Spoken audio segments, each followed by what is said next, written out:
Rupert Reed is the professor of philosophy, or a professor of philosophy, sorry about that, at the University of East Anglia. He's also the spokesman for the environmental movement, Extinction Rebellion. Rupert joins us now from Davos, where he is attending the World Economic Forum. Rupert, good to have you on the show here. How big of a risk is this for humanity? Well, I think the scientists have made it very clear. It's never been this close to doomsday, and that's a terrifying position to be in. And we all know what we need to do. We need to listen to the scientists, and we need to act accordingly. So please, let's all take this extremely seriously. Viewers, you can get involved, you can do your part to put pressure on governments and other actors to take the actions that are absolutely vital if we're going to move this doomsday clock back away from midnight, if we're going to reduce the risk of human societies collapsing due to the climate threat in particular. How seriously is this doomsday clock being taken? You're in Davos amongst some of the world's most leading policymakers. You're talking to them. What are they saying? Is this being taken seriously?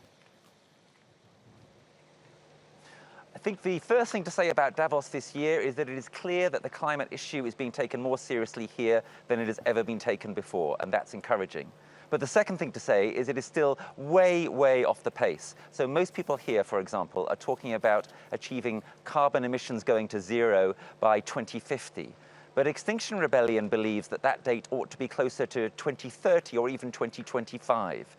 Now, that's a huge difference.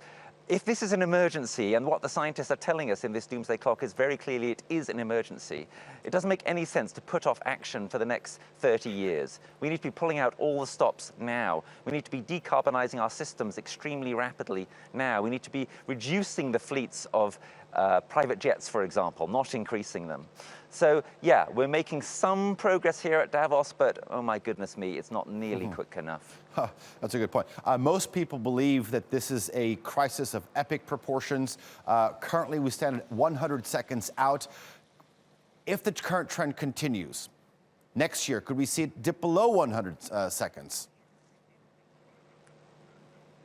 That's entirely possible. Look, we're in an emergency, we're in an unprecedented situation, we're in uncharted territory. We've seen what happened in recent weeks in Australia. In places close to Turkey, you've seen what's happened in recent years, for example, the terrible drought in Syria, which contributed to the civil war there. This is just going to keep on getting worse unless serious, radical action of an unprecedented kind is taken. We need a wartime-style mobilization. We need to be acting as if our lives depend on it, because they do. That's what Greta Thunberg, who I was just talking with here this morning, has been saying to people here in Davos now for 2 years. I want you to panic. I want you to act like our house is on fire, because it is. In the 1980s, our planet was confronted with another crisis, that of the ozone hole. And we saw scientists put forth the data, which really inspired governments to make changes, whether it's with the 1986 Montreal Protocol. Why do you think that we are struggling to get the same sort of traction today? That's a great question. The ozone hole example is an inspiring example which we should be trying to copy.